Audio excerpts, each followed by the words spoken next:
नमस्कार मित्रांनो. या वर्षी सुद्धा कोरोनाचे संकट असल्यामुळे आपल्याला पुन्हा एकदा ऑनलाईनचा आधार घ्यावा लागत आहे. आज आपण 12वी सुरू करत आहोत. तुम्हाला माहितीच आहे आपल्याकडे मॅथमॅटिक्स हा विषय आहे. त्यातला पहिला पाठ मी घेत असतो. त्याबद्दल आज आपण सिलेबस काय आहे, कोणते चॅप्टर आहे, कोणत्या चॅप्टरला किती मार्क्स आहे ते बघणार आहोत. मॅथमॅटिक्स पार्ट 1 आणि पार्ट 2 असे दोन पार्ट्स जे 11th होते तसेच 12th सुद्धा आहे. मॅथमॅटिक्स पार्ट 1 मध्ये 7 चॅप्टर आहेत. सिलेबस म्हणजे चॅप्टरची नावं आपण लिहिलेली आहे. चॅप्टर्स पहिलं आहे मॅथमॅटिकल लॉजिक आणि इकडे दिले आहे आपल्याला मार्क्स विथ ऑप्शन, म्हणजे प्रश्नपत्रिकेमध्ये विथ ऑप्शन त्याला मार्क्स 8 असणार आहे. म्हणजे 8 मार्कचे प्रश्न तुम्ही लॉजिकचा अभ्यास केला तर 8 मार्क्स तुम्ही 80 पैकी मिळवू शकता असा त्याचा अर्थ आहे. तर मॅथमॅटिकल लॉजिक हे चॅप्टर 8 मार्क्ससाठी आहे. दुसरं चॅप्टर आहे मॅट्रायसेस. याचा काही पार्ट 11th होता तो आपण कंप्लीट आहे. Addition of matrices, subtraction, multiplication, याच्यावर काही एक्झाम्पल घेतले आपण, ट्रान्सपोज ऑफ मॅट्रिक्स वगैरे.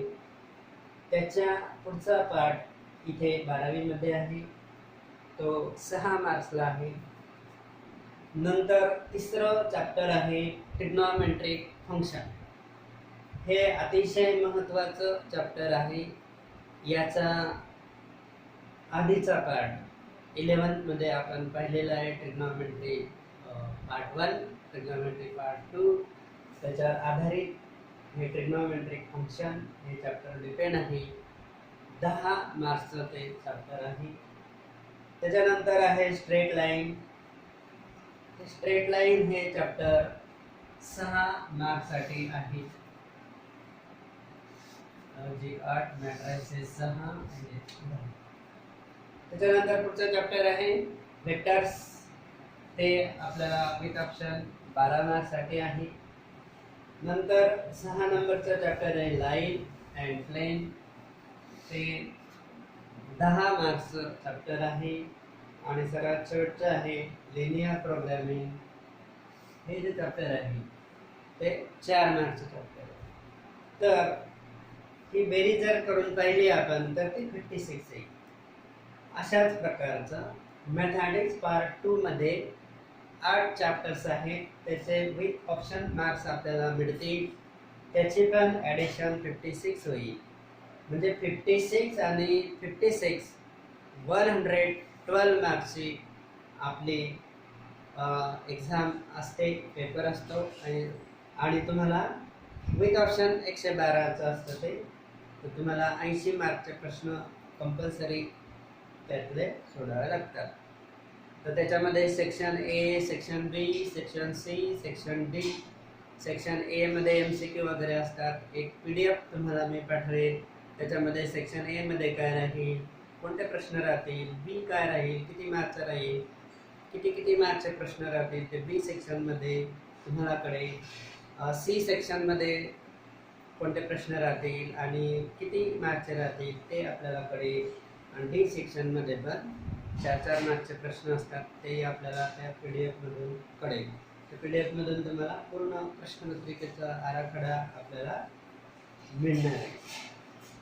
तर सर्वात पहिलं जे चॅप्टर आहे मॅथमॅटिकल लॉजिक, अतिशय सोपं असं चॅप्टर आहे.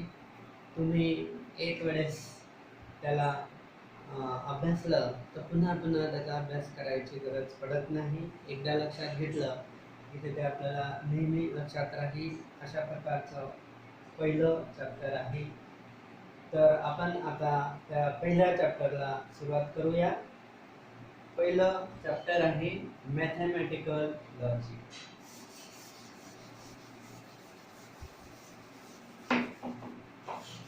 त्याच्यामध्ये हे चॅप्टर जे आहे थोडं डिस्क्रिप्टिव्ह आहे, म्हणजे याच्यामध्ये इक्वेशन सोडवा वगैरे, ट्रिग्नोमेट्रिक इक्वेशन असतात तशा प्रकारचं नाही. हे एक थोडं डिस्क्रिप्टिव्ह सेंटेन्स वगैरे असतात, त्यांचं कॉम्बिनेशन असतं, त्या दोन आपले जोडावे लागतात, वेगळे प्रकार आहेत, त्यात ट्रूथ टेबल तयार करावे लागतात. असं हे एक पूर्णपणे एक वेगळं आणि सोपं असं चॅप्टर आहे. तर त्याच्यामध्ये पहिलं आहे आपलं स्टेटमेंट. पहिली डेफिनेशन आहे स्टेटमेंट. स्टेटमेंट किंवा त्याला म्हणतात proposition, it is also called as proposition. Statement और प्रपोजिशन, काही वेळेस त्याला लॉजिकल स्टेटमेंट असं पण म्हणतात. लॉजिकल स्टेटमेंट नेहमी नेहमी म्हणण्यापेक्षा शॉर्टली आपण स्टेटमेंट लिहित असतो. तर स्टेटमेंट म्हणजे काय? स्टेटमेंट म्हणजे a sentence which is either true or false, not both at the same time. Statement किंवा प्रपोजिशन म्हणजे काय? असं वाक्य की ते एकतर ट्रू असणार किंवा फॉल्स तरी असणार, पण ट्रू पण आहे आणि फॉल्स पण आहे असं नाही होणार. त्याला म्हणतात लॉजिकल स्टेटमेंट किंवा फक्त स्टेटमेंट किंवा प्रपोजिशन. हे सगळे डेफिनेशन वगैरे तुम्हाला PDF मध्ये दिलं जाईल. तुम्ही फक्त लक्षात घ्या, स्टेटमेंट म्हणजे काय? असं वाक्य की ते एकतर ट्रू राहील किंवा फॉल्स राहील. ह्या नोट्स आपण काढून ठेवले, त्याच्या PDF बनवलेल्याच आहे. हे तुम्हाला पूर्णपणे मिळून जाईल. आता आपण पाहिलं स्टेटमेंट म्हणजे काय? A sentence which is either true or false. म्हणजे कोणते वाक्य ट्रू किंवा फॉल्स असतात?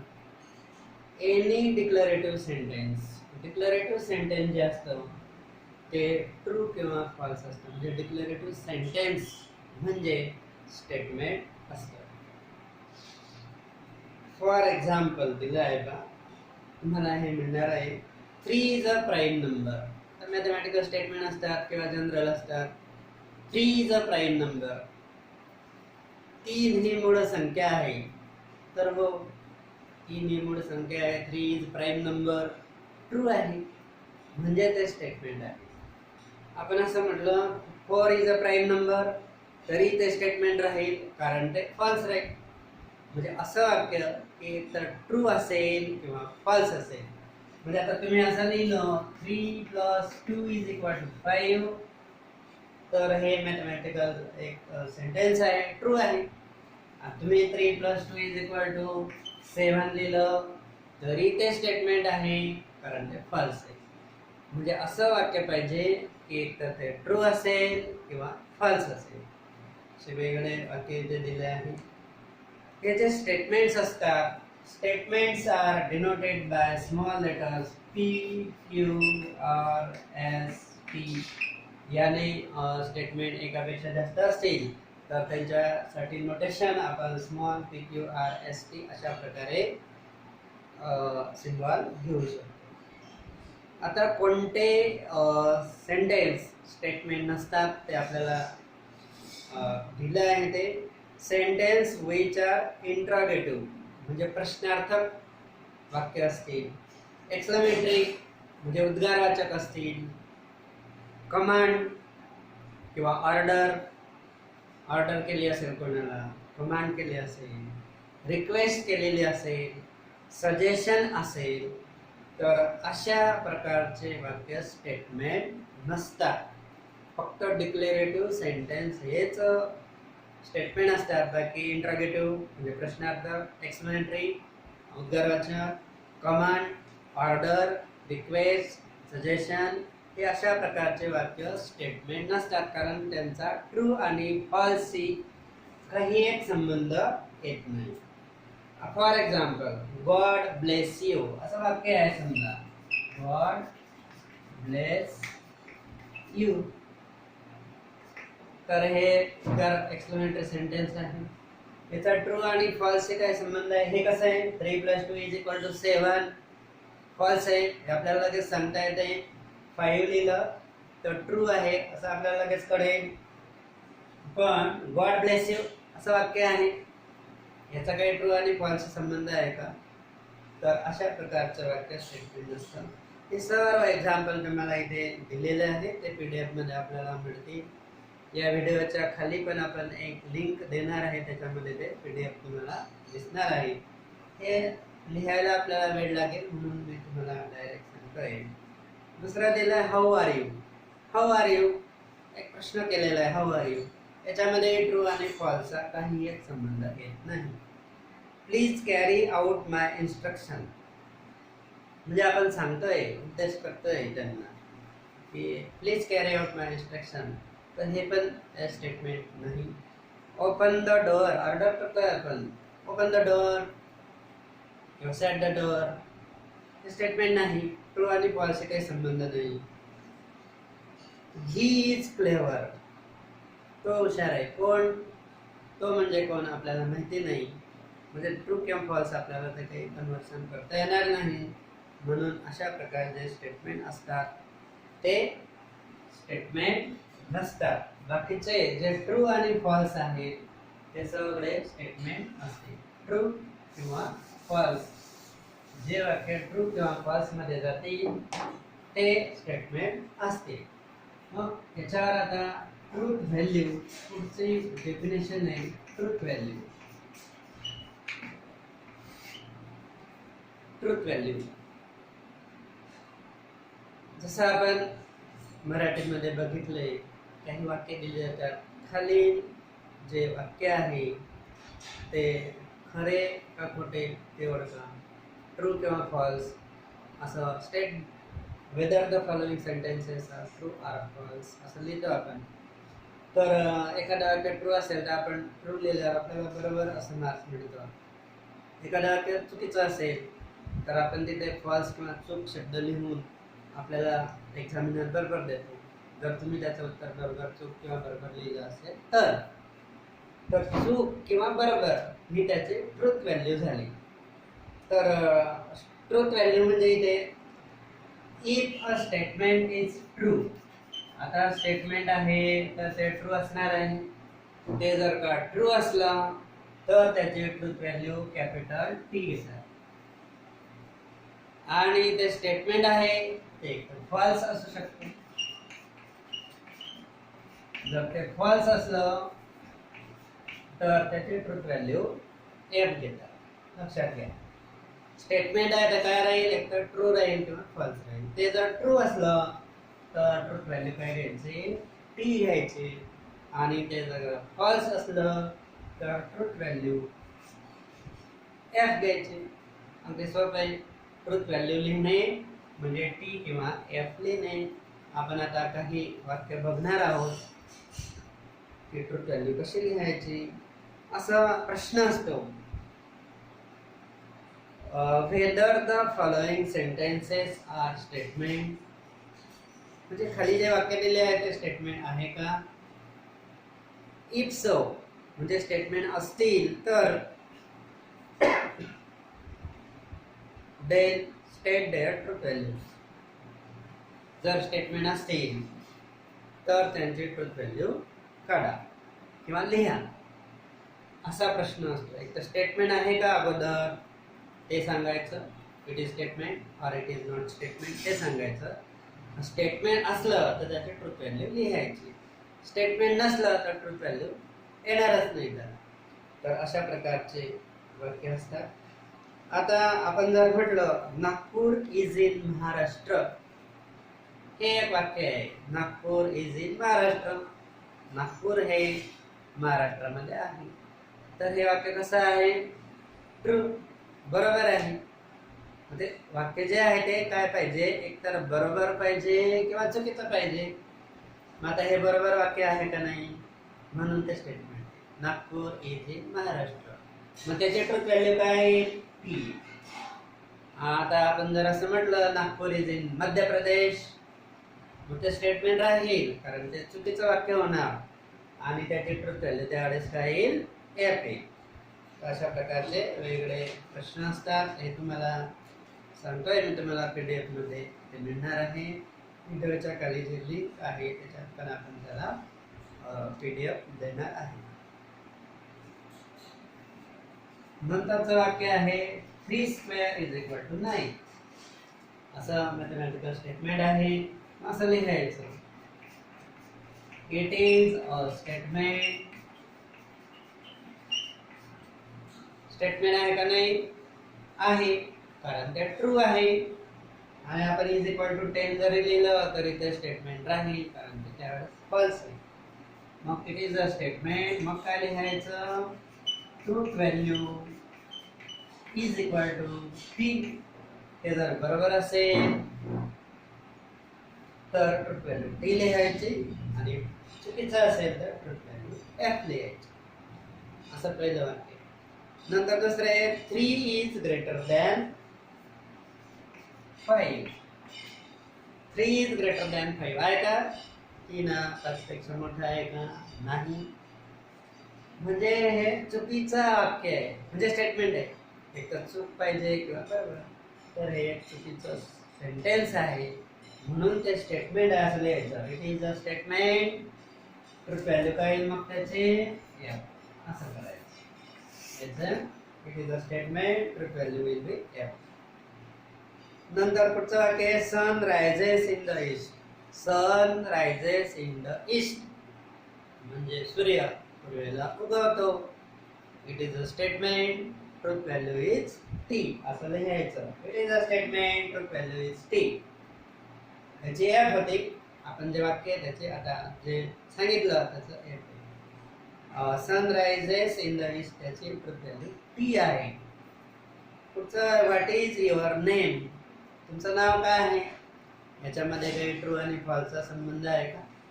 हे तर तुम्हाला प्रश्न विचारलेला आहे. अशा प्रकारचं वाक्य स्टेटमेंट राहत नाही. मग काय लिहायचं? It is not a statement. जर नसेल तर काय लिहायचं? It is not statement. मग ट्रूथ व्हॅल्यूचा काही संबंध येत नाही. He is honest. आधी सांगितल्याप्रमाणे ही म्हणजे कोण आपल्याला माहिती नसतं, तर he is honest. It is not statement. नंतर Gitanjali was written by Rabindranath Tagore. Gitanjali हे पुस्तक आहे ते रवींद्रनाथ टागोरांनी लिहिलं आहे असं वाक्य आहे. मग एखादं पुस्तक असेल, नाटक असेल, तर ते कोणीतरी लिहिलेलं असतं किंवा लिहिलेलं नसतं. म्हणजे अशा प्रकारचे जे वाक्य असतात, Gitanjali was written by Rabindranath Tagore, हे जे सेंटेन्स आहे ते ट्रू आहे, म्हणून ते स्टेटमेंट आहे. आणि ट्रूथ व्हॅल्यू काय येईल मग त्याची?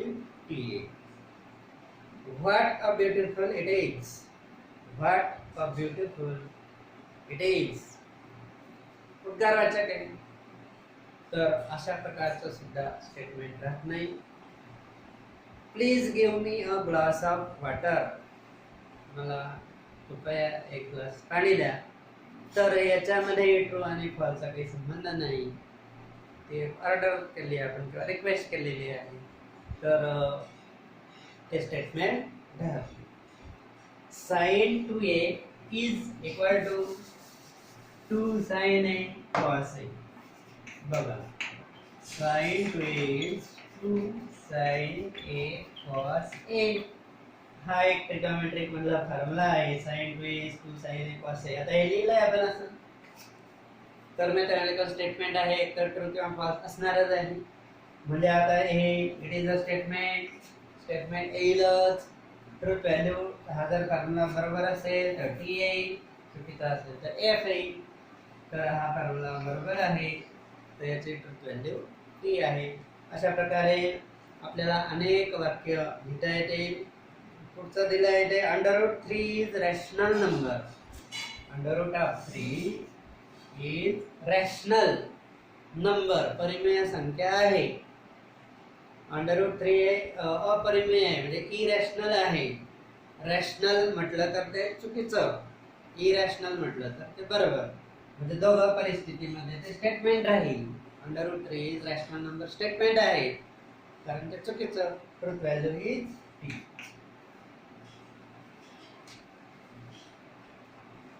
नंतर पुढचा टॉपिक आहे लॉजिकल कनेक्टिव्स. तो आपण पुढच्या लेक्चरमध्ये घेऊ. आज तुम्हाला PDF देणार आहे ते पूर्ण लिहून घ्या.